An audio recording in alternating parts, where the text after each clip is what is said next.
I'm Crystal. I'm at home at my flat by myself. It's the 7th of October 2015. Today has been one hell of a horrible day. Without being using expletives and swearing, it's been absolute rubbish. This morning I woke up and didn't feel very well and decided that, Janestra, you're going to have one day of complete rest where you don't go out at all today, where you just sit down and relax. And it wasn't to be. The postman came and I got a DVD called Precious in the post, which is a very good film actually.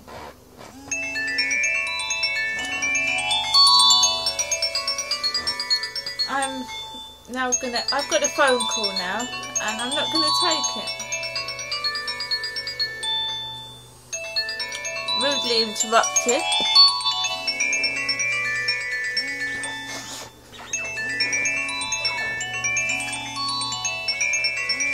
When the phone call finally finishes, I'll tell you all about the Precious DVD.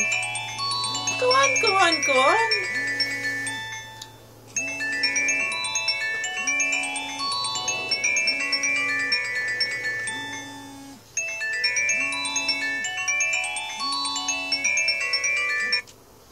Right, I'm finally finished. I stayed indoors and decided that I wasn't going to go out today. And this postman came and I had this, oh, for goodness sake.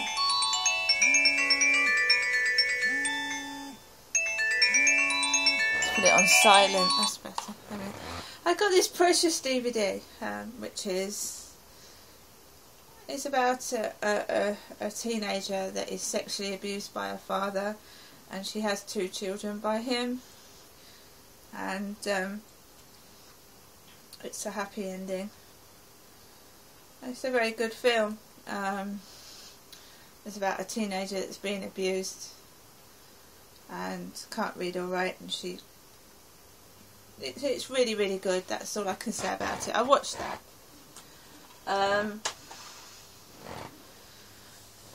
Later on in the day, my son buzzed for me, and I'm suppose in a way I was glad, because I'd got depressed. I'd got so depressed. I was just stood by the window and not doing much. So David said to me, would I like to go to the library with him? And I wasn't expecting what I got when I went outside. Basically, I got towards the end of the Gibraltar, where the Gibraltar House dental practice is, and I almost got run over near the roundabout. There was way too much traffic. I'd been indoors all day and my heart pounded, and I walked down the street. There was traffic everywhere, school kids, loads of people. Walks into the town centre, gets into the library. My son manages to get a computer because I went to the ladies' loo. And Jeff is on duty, and he says to me, he comes over with a little notepad and he says, let me take your name down and I'll call you when a computer's free. So I just waited a few minutes actually, it wasn't long, and Jeff comes over. He said computer number 2's free. Because I smelt a really nasty smell in the library, it was about 5 or 6 days ago now, I keep sniffing myself, and it isn't me. Kept my grey jacket on. I had a pair of tartan leggings, and David's way up that end, I'm down this end, and this guy just comes in and whacks a great big rucksack down, and he swipes me over the head and plonks himself down. I stay where I am, I stay put. I'm a woman and I feel alienated by men everywhere. David leaves the library before me and goes outside. I use the ladies' loo again. And I go outside and try and find David. And then David walks into Argos, messes around in Argos, and I go with him. Then I wander off to Sainsbury's and go in there by myself. And believe you me, I've had a shitter of a day. So I'm wandering around with my carpal tunnel syndrome hand with a basket. And I've got trolleys coming at me, staff coming at me, and I have had hardly anything to eat. I am frantic and my chest is pounding. So I get washing powder, I need that. I need cat fruit. I get some Jaffa cakes. I get some £5 worth of shopping. Use the self-service, and we now have to pay for our plastic bags. And here they are, the 5p plastic bags, and I'm short of cash. So I get my £5 out, and I'm struggling to look for change in my handbag. Pay for my shopping, pay for the plastic bags. Come out. The complete stress of the whole day has left me out of breath, panicking, can't breathe. Basically, I walk home by myself with 3 plastic Sainsbury's orange bags. I feel ill. Get upstairs to the flat. There's slamming doors, there's banging like it's just increasing the adding pressure to the chest pain and the palpitations. Get inside the flat, cook myself some rice pudding, have a cup of tea, and my mum rings me on the phone, and mum says to me, I tell my mum I'm depressed. She says to me, well, Ginestra, I'll go and make a cup of tea.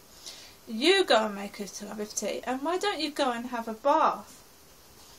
Now, to have a bath costs £2 or £3 on my electric meter.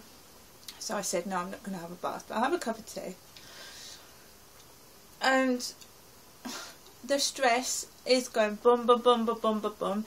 There's an ambulance parked on double yellow lines outside. Then along comes a police car, and a lady is taken away in an ambulance. It isn't me. My mum and dad have both said, see you later, see you on Sunday. There's an ambulance parked on double yellow lines. There's police, and the police women have like top knots in their hair and buns. 2 women. This lady goes off in an ambulance. I mean, she's going in and off in an ambulance almost every week. I start to panic. I'm sat in here panicking. I'm by myself. I managed to eventually calm myself down and watch a DVD. David came back briefly. I've had a council tax bill, and they've put my council tax up to £51 a month as well. I've got someone coming to stay as a guest. I've got to find £51 for my council tax. I've got to find £35 for my water rates, and my son is coming down at the end of this month. My bed is broken, and things are dire, and I've got perverts ringing me on the phone for sex again. I turned one down today, and that's all my life revolves around. As you can see, it's night time. I'm in my pyjamas. I'm by myself. There's nobody here. And I'm being harassed and not left alone. I just want to be alone, quiet, get on with my business, which is not a lot. I don't make a loud noise. I don't cause trouble. And I feel I'm picked on, harassed, and just used by people. And sometimes you just basically had enough of it. Tomorrow, my son has told me to wait in all this week in the morning because he's trying to help me. My washing machine is broken, my tumble dryer is broken, I have a bad hand, and he told me to wait in for a portable twin tub. I've waited in 2 mornings, nothing's come. It's not my son's fault, it's nobody's fault, it's the way things are. Every time Andy sends me a letter, it's either broken or damaged, something missing out of it. There's insufficient postage when normally there would be sufficient postage. When he stayed over months ago now, we both came back and his clothes had been partially destroyed and someone had damaged his bed he was sleeping on. I can't talk to my sons without someone rattling off and being stupid. They're my sons. For goodness sake, pack it in.